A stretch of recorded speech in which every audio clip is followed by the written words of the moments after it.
وكنتم أزواجا ثلاثة فأصحاب الميمنة ما أصحاب الميمنة وأصحاب المشأمة ما أصحاب المشأمة والسابقون السابقون أولئك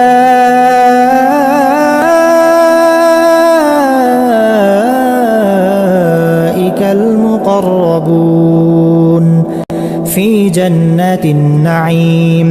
আর তোমরা 3 ভাগে ভাগ হয়ে যাবে।